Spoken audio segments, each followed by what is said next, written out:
Global startup ecosystem റിപ്പോർട്ടിൽ കേരളം വ്യവസായ രംഗത്തും അതുപോലുള്ള വികസന രംഗത്തുമെല്ലാം വളരെയധികം മുന്നോട്ട് പോയിരിക്കുന്നു എന്ന് റിപ്പോർട്ടുണ്ട്. ആ റിപ്പോർട്ട് ഉദ്ധരിച്ചുകൊണ്ടാണ് ലോകസഭ അംഗമായ മുൻ ഐക്യരാഷ്ട്ര സഭയുടെ സെക്രട്ടറിയായ ശ്രീ ശശി തരൂർ MP ഒരു ഇംഗ്ലീഷ് ലേഖനത്തിൽ ഇതേക്കുറിച്ച് പ്രതിപാദിച്ചിരിക്കുന്നത്. അദ്ദേഹം ഇന്ത്യൻ പ്രധാനമന്ത്രി ശ്രീ നരേന്ദ്രമോദിയുടെ അമേരിക്കൻ സന്ദർശനവും അതുകൊണ്ട് ഇന്ത്യക്കുണ്ടാവുന്ന പുരോഗമനപരമായ നേട്ടങ്ങളും വികസനങ്ങളും അതോടൊപ്പം തന്നെയാണ് കേരളത്തിൽ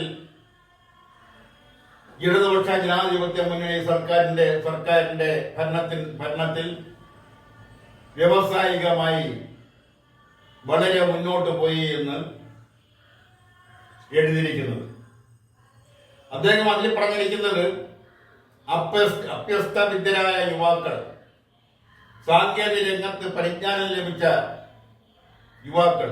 യുവതി-യുവാക്കൾ, മെഡിക്കൽ രംഗത്ത് പരിജ്ഞാനം ലഭിച്ച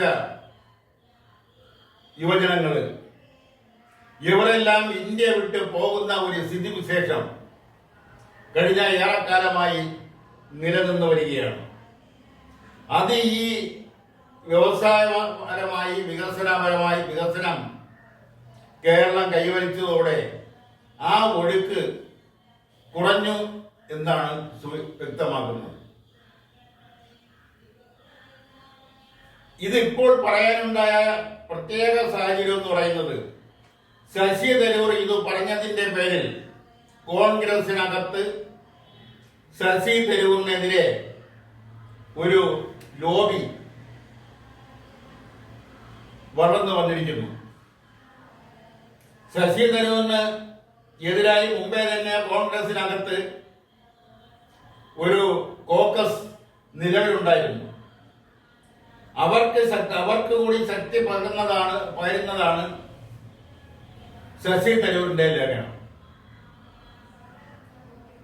നല്ല തലച്ചോറുള്ളവരെ കോൺഗ്രസ് പാർട്ടിക്ക് അല്ല ഒരു രാഷ്ട്രീയ പാർട്ടിക്കും ആവശ്യമില്ല. അത് അനുഭവം കൊണ്ട് പലർക്കും സമ്പത്തായി ലഭിച്ചിട്ടുണ്ട്. അതുപോലെയാണ് കോൺഗ്രസിനകത്ത്.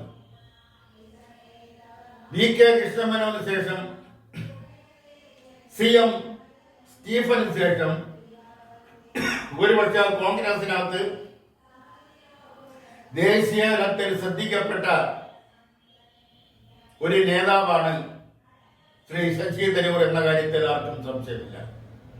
അതും വലിയ രാഷ്ട്രീയ പരിജ്ഞാനമില്ലാതെ ഇരുന്ന അദ്ദേഹം കഴിഞ്ഞ 2 പതിറ്റാണ്ടിനകത്ത് ഉള്ള പ്രവർത്തന പരിചയം മാത്രമാണ് കോൺഗ്രസിനകത്ത് ശശി തരൂരിനുള്ളത്. അതിനകത്ത് വെച്ച് തന്നെ അദ്ദേഹം വളരെയധികം ഇന്ത്യയെ അന്തർദേശീയ നിലയിലേക്ക് ശ്രദ്ധിക്കപ്പെടുന്ന നിലയിലേക്ക് അദ്ദേഹം ഉയർത്തിക്കൊണ്ടുവന്നു. ശരി ആര് ചെയ്താലും, അത് ശത്രുവായാൽ പോലും അത് ശരി ആണ് എന്ന് പറയാനുള്ള ചങ്കൂറ്റവും, തെറ്റാണ് ചെയ്തതെങ്കിൽ അത് മിത്രമായാൽ പോലും അത് തെറ്റാണെന്ന് പറയാനുള്ള ചങ്കൂറ്റവും കാണിക്കുക എന്നുള്ളത് ഒരു യഥാർത്ഥ രാഷ്ട്രീയക്കാരന്റെ ഉത്തരവാദിത്തമാണ്. എന്നാൽ ഇവിടെ മറിച്ചാണ്. ഇവിടെ സേവ പിടിക്കലും കാല് പിടിക്കലും പക്ഷം ചേരലും ഗ്രൂപ്പിൽ അംഗമാകുകയും ഗ്രൂപ്പിസം വളർത്തിക്കൊണ്ടുവരികയും ഒക്കെ ചെയ്യുന്ന കോക്കസിനകത്തൂടെ മാത്രമേ ഒരാളിന് രാഷ്ട്രീയത്തിൽ വളർന്നു വരാൻ കഴിയൂ എന്ന സ്ഥിതിവിശേഷം മറ്റ് പല സംസ്ഥാനങ്ങളിലെ പോലെ തന്നെ കേരളത്തിലും വളർന്നു വന്നിരിക്കുന്നു. അത് ഒരു രാഷ്ട്രീയ പാർട്ടിയെ മാത്രം കുറ്റം പറയല്ല, സകല രാഷ്ട്രീയ പാർട്ടികളിലും ഈ ഒരു നിലവാരമില്ലാത്ത ഒരു പ്രവർത്തനം നടന്നു വരുന്നുണ്ട്. അത് തന്നെയാണ് ഇപ്പൊ ശശി തരൂരിനെതിരെ കോൺഗ്രസിനകത്ത് നിന്നും ഉയർന്നു വന്നിട്ടുള്ള പ്രതിഷേധ സ്വരങ്ങൾ. അദ്ദേഹം അഴിമതി നടത്തിയതായിട്ട് ആരും പറയില്ല. അദ്ദേഹം നിരവധി ഏകദേശം 26 അതിലധികമോ പുസ്തകങ്ങൾ എഴുതിയിട്ടുണ്ട്. ആ പുസ്തകങ്ങളെല്ലാം തന്നെയും അന്താരാഷ്ട്ര അന്തർദേശീയ നിലവാരമുള്ളവയാണ്. അതിൽ നിന്ന് ലഭിക്കുന്ന റോയൽറ്റി അത് വലിയ തുകയാണ്. പിന്നെ അദ്ദേഹം അഴിമതി നടത്തി പണമുണ്ടാക്കേണ്ട കാര്യമില്ല. മാത്രമല്ല, ഒരു വിഷയത്തെക്കുറിച്ച് ആധികാരികമായി പഠിച്ച് അഭിപ്രായം പറയാനും അത് പൊതുജനങ്ങളുടെ മുന്നിൽ അവതരിപ്പിക്കാനുമുള്ള അദ്ദേഹത്തിന്റെ ശേഷി, പ്രത്യേകിച്ചും അദ്ദേഹം നിരവധി നൂറുകണക്കിന് ലേഖനങ്ങൾ എഴുതിയിട്ടുണ്ട്. ആ ലേഖനത്തിലൂടെ അദ്ദേഹം പറഞ്ഞ രാഷ്ട്രീയപരമായ അറിവും അതുപോലുള്ള മറ്റ് അന്തർദേശീയമായ അറിവുമെല്ലാം ജനങ്ങൾക്ക് പ്രയോജനപ്പെടുന്നതാണ്. അദ്ദേഹം എടുത്തു പറഞ്ഞ മറ്റൊരു കാര്യം, ആ ലേഖനത്തിൽ അദ്ദേഹം പറയുന്നത്, അദ്ദേഹം 60 ഇൻവെസ്റ്റേഴ്സിനെ കേരളത്തിലേക്ക് ക്ഷണിച്ചു വരുത്തി. അതിൽ മലയാളികളും ഉണ്ടായിരുന്നു. എന്തിനാണ് ക്ഷണിച്ചു വരുത്തിയെന്ന് ചോദിച്ചാൽ, ഇവിടെ വ്യവസായ തുടങ്ങുന്നതിന് വേണ്ടി, വ്യവസായ സംരംഭങ്ങൾ ആരംഭിക്കുന്നതിന് വേണ്ടി, അതിലൂടെ ഇന്ത്യയിലെ ചെറുപ്പക്കാർക്ക് തൊഴിലില്ലാത്ത അഭ്യസ്തവിദ്യരായ സാങ്കേതിക വിദ്യ അഭ്യസിച്ചിട്ടുള്ള യുവജനങ്ങൾക്ക് തൊഴിൽ കൊടുക്കാൻ കഴിയും. അതിലൂടെ വിദേശത്തേക്കുള്ള ഒഴുക്ക് കുറയാൻ കഴിയും. അവരുടെ ശക്തിയും കഴിവും മിടുക്കും അറിവും പാണ്ഡിത്യവും പരിജ്ഞാനവുമെല്ലാം ഇന്ത്യക്ക് വേണ്ടി വിനിയോഗിക്കാൻ കഴിയും. അതിനുവേണ്ടിയാണ് അദ്ദേഹം 60 ഇൻവെസ്റ്റേഴ്സിനെ ഇവിടെ ക്ഷണിച്ചു വരുത്തിയത്. എന്നാൽ അതിൽ മലയാളികൾ ഉണ്ടായിരുന്നു. അതിൽ മലയാളികൾ എടുത്തു പറഞ്ഞൊരു കാര്യം അദ്ദേഹം സൂചിപ്പിക്കുന്നു. ഇവിടെ ഒരു സംരംഭം, ഒരു വ്യവസായ സംരംഭം തുടങ്ങിയാൽ ചുവന്ന കൊടി ഉയരും. അതിന്റെ ശരിയും തെറ്റിലേക്കൊന്നും കിടക്കുന്നില്ല. അതുകൊണ്ട് ഇവിടെ വ്യവസായം ചുവന്ന കൊടി ഉയർത്തുന്നത് കൊണ്ട്, അല്ലെങ്കിൽ ഉയർത്തുന്നത് കൊണ്ട് ഇവിടെ വ്യവസായം തുടങ്ങാൻ തങ്ങൾ തയ്യാറല്ല. തങ്ങൾ ഇവിടെ പണം മുടക്കിയാൽ ആ പണം നഷ്ടപ്പെടും.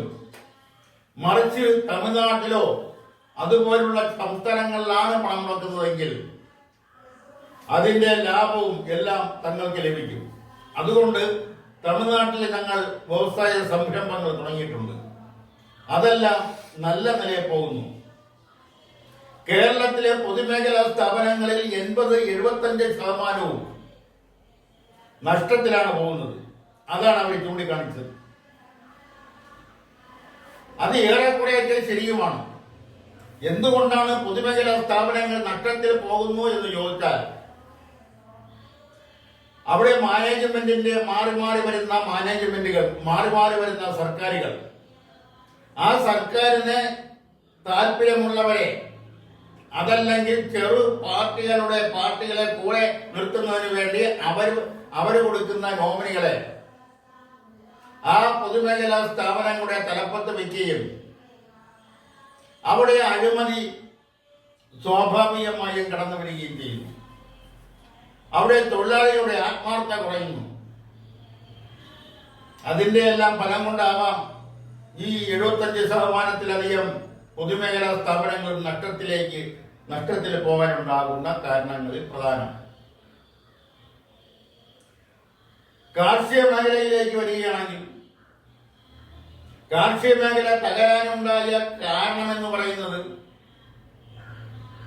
അനാവശ്യമായ സമരങ്ങൾ തന്നെയാണ്. നെൽപ്പാടങ്ങളിൽ കൊടികുത്തുക, നെല്ല് പാകമായി അത് കൊയ്ത് നെല്ലാക്കി മാറ്റുന്ന കാലഘട്ടത്തിൽ, അല്ലെ മാറ്റേണ്ടുന്ന കാലഘട്ടത്തിൽ സമയത്ത് ആ വിളഞ്ഞിറക്കുന്ന നെൽപ്പാടങ്ങളിൽ കൊടികുത്തുക, അവിടെ സമരം പ്രഖ്യാപിക്കുക. അതിന്റെ ഫലമായി കൊയ്ത്ത് തടസ്സപ്പെടുക. ഇതിന്റെ എല്ലാം ഫലമായി മഴ പെയ്യുമ്പോൾ ആ നെല്ലെല്ലാം കൊരുത്ത് ഉപയോഗശൂന്യമായി മാറുന്ന ഒരു സ്ഥിതിവിശേഷം എത്രയോ കാലങ്ങളായി കേരളത്തിൽ നിലനിൽക്കുന്നു. കേരളത്തിൽ ഒരു കാലഘട്ടത്തിൽ കർഷകനും കർഷക തൊഴിലാളിയും തമ്മിൽ ഒരു ആത്മീയ ബന്ധമുണ്ടായിരുന്നു. ആ ബന്ധം ഇന്നില്ല. ആ ബന്ധം എന്നാണ് നഷ്ടപ്പെട്ടതെന്ന് ചോദിച്ചാൽ അതിന് ഉത്തരവാദിത്തം ഈ നേരത്തെ പറഞ്ഞ സമരങ്ങൾക്കുണ്ട്. ആ സമരത്തിന് നേതൃത്വം കൊടുത്തവർക്കുണ്ട്. ഒരു ചിന്തിക്കേണ്ട മറ്റൊരു കാര്യം, നെൽപ്പാടങ്ങളിൽ യന്ത്രങ്ങൾ ഉപയോഗിച്ച് കൊയ്യുന്നതിനെതിരെ സമരം നടത്തിയിട്ടുണ്ട്. ട്രാക്ടർ ഉപയോഗിച്ച് നിലം ഉഴുകുന്നതിനെതിരെ സമരം നടത്തിയിട്ടുണ്ട്. കയർ മേഖലയിലും കൈത്തറി മേഖലകളിലും യന്ത്രത്തറി വരുന്നതിനെതിരെ വരുത്തിയതിനെതിരെ സമരം ചെയ്തിട്ടുണ്ട്. കമ്പ്യൂട്ടറിനെതിരെ സമരം ചെയ്തിട്ടുണ്ട്. അതിനെല്ലാം ഓരോ കാരണങ്ങൾ പറയാനുണ്ടാകും. പക്ഷെ അതെല്ലാം കാലഘട്ടം അതെല്ലാം തിരസ്കരിച്ചുകൊണ്ടാണ്